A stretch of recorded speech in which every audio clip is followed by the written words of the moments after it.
12 ராசியில் முதலாவதாக இருக்கும் செவ்வாய் பகவானை அதிபதியாக கொண்ட மேச ராசியர்களுக்கு வணக்கம். மேச ராசிக்கு இந்த மாதம் கண்டிப்பாக யோகம் இருக்கா? அந்த யோகம் மேச ராசிக்கு எப்படிப்பட்ட பலன்களை தரும்?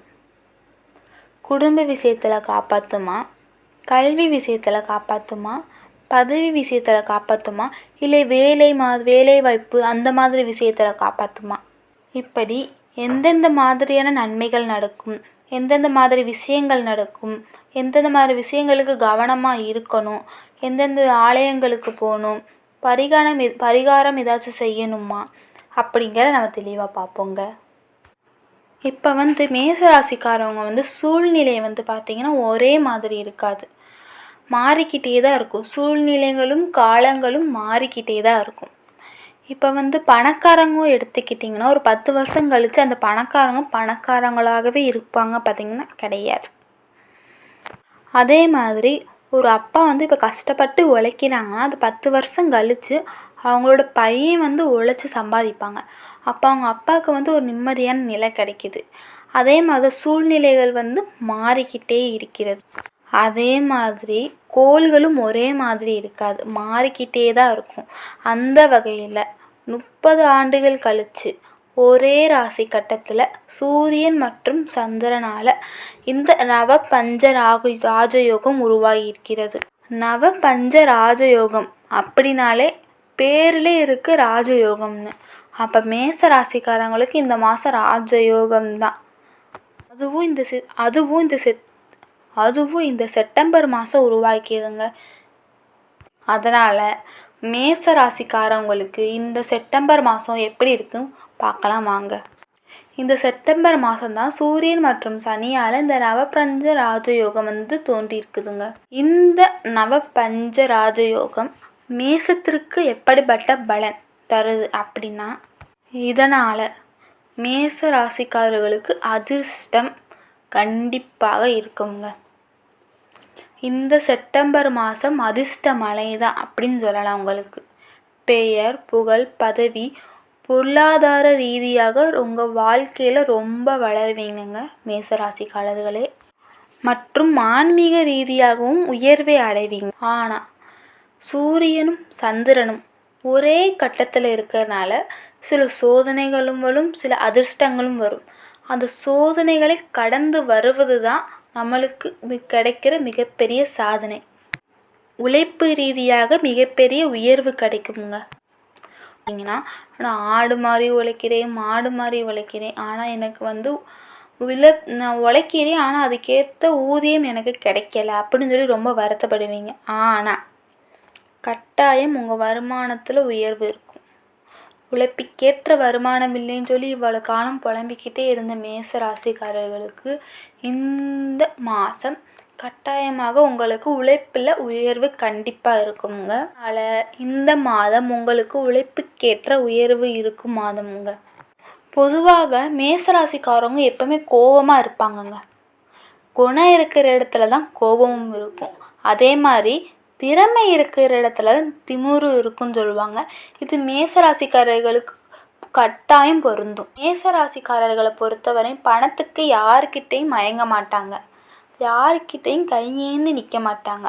அதனால் வருமானத்தில் இப்போவே சிக்கனமாக பயன்படுத்தி செலவை கம்மி பண்ணி சேர்த்து வைங்க. பிற்காலத்தில் உங்களுக்கு உதவிகரமாக நிலையான வருமானம் கிடைக்கும். முதலீடு செய்ய போகிறீங்கன்னா சிந்தித்து செயல்பட வேணும். யார்கிட்டையாச்சும் ஆலோசனை கேட்டு செயல்பட வேண்டும். முதலீடில் லாபம் வந்தால் பெரும் லாபம் வரும், வீழ்ச்சி வந்தால் மிகப்பெரிய வீழ்ச்சி வரும். அதனால் கொஞ்சம் யோசித்து முதலீடில் நீங்கள் இறங்க வேண்டும்.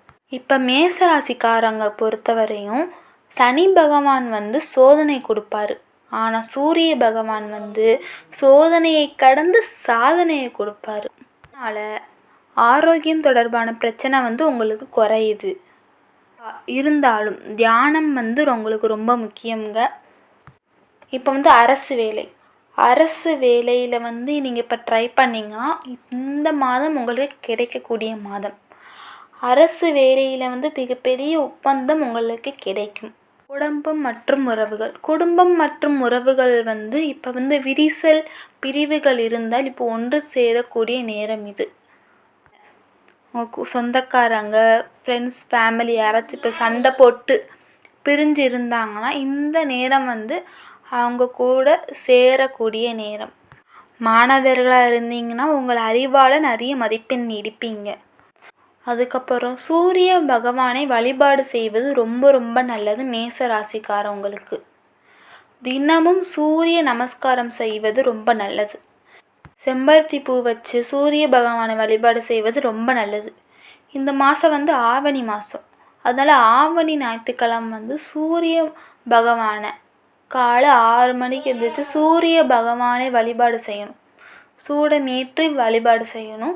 அது ஞாயிற்றுக்கிழமை முழுக்க விரதம் இருந்தால் உங்களோட வந்து குடும்பம் வந்து ரொம்ப விருத்தி அடையும்.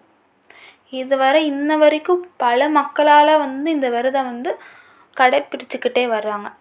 அதனால் கடைப்பிடிக்காமல் இருந்தீங்கன்னா இந்த விரதத்தை நீங்கள் கடைப்பிடிங்க. ஸோ சனி பகவான் வந்து தாழ்மையை கொடுத்தாலும் சூரிய பகவான் வந்து நம்பிக்கையை கொடுப்பாங்கங்க.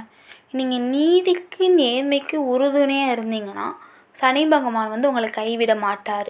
நீங்கள் சோதனை மூலம் வாழ்க்கையில் சிகரத்தை அடைவீங்க. எத்தனை சோதனை வந்தாலும் அதில் வெற்றி காண்பவங்க தாங்க மேசராசிக்காரவங்க.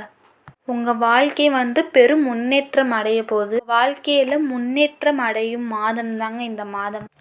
அதனால் சனி பகவான் சோதனை கொடுத்தாலும் சூரிய பகவான் அதை தாங்கி கொள்ளக்கூடிய சக்தியை கொடுப்பாங்கங்க. அதனால் கஷ்டப்பட்டுக்கிட்டே இருந்தீங்கன்னா இந்த காலம் உங்களுக்கு நல்ல காலமாக அமைய போகுது. வாழ்க்கையில் எவ்வளோ கஷ்டம் வந்தாலும் இந்தமே வர காலம் உங்களுக்கு நல்ல காலமாக அமையும். உழைப்பு, உயர்வு, கல்வியில் மிகப்பெரிய வளர்ச்சியை அடைவீங்கங்க மேசராசிக்காரவங்க. ஆன்மீகத்துலேயும் மிகப்பெரிய உயர்வை அடைவீங்க. அரசியல் ரீதியாக மிகப்பெரிய உயர்வை அடைவீங்க. பஞ்சராஜ யோகம் வந்து உங்கள் வாழ்க்கையில் மிகப்பெரிய மாற்றத்தை ஏற்படுத்த போகுது. அதில் எந்தவித சந்தேகமும் இல்லைங்க. பண யோகம் வந்து உங்களுக்கு வரக்கூடிய நாள் வந்துருச்சுங்க. அரசு வேலைகளில் இருந்தீங்கன்னா மிகப்பெரிய அரசு ஒப்பந்தம் உங்களுக்கு கிடைக்கும். குடும்பம் மற்றும் உறவுகளை விரிசல் இருந்துச்சுன்னா ஒன்று கூடக்கூடிய நேரம் இது. சூரிய பகவானை வழிபாடு செய்வது ரொம்ப ரொம்ப நல்லதுங்க. 30 ஆண்டுகளுக்கு பிறகு சூரியனும் சந்திரனும் ஒன்று சேர்ந்திருக்காங்க. இந்த மாதம் உங்களுக்கு நல்ல மாதமாக அமையும். செவ்வாய் பகவானை வந்து நீங்கள் அதிபதியாக கொண்டதால் ஆறுபடை முருகன் கோயிலுக்கு வந்து ஏதாச்சும் ஒரு கோயிலுக்கு சென்று வழிபாடு செஞ்சால் உங்கள் மனசில் வந்து நிம்மதி பெறும். வாரந்தோறும் செவ்வாய்க்கிழமை அன்று முருகன் கோயிலுக்கு சென்று விளக்கேற்றி வைப்பது உங்கள் வாழ்க்கையில் வந்து வளர்ச்சியை தேடித்தரும். எனவே மேசராசிகளுக்கு கோபமாக இருந்த முகமெல்லாம் இப்போ சிரிப்பால் பூரிப்பால் முகம் வந்து ரொம்ப சந்தோஷமாக இருக்குங்க. எனவே இந்த மாதம் மேசராசிக்காரவங்களுக்கு நல்ல மாதமாக அமைய வாழ்த்துக்கள்.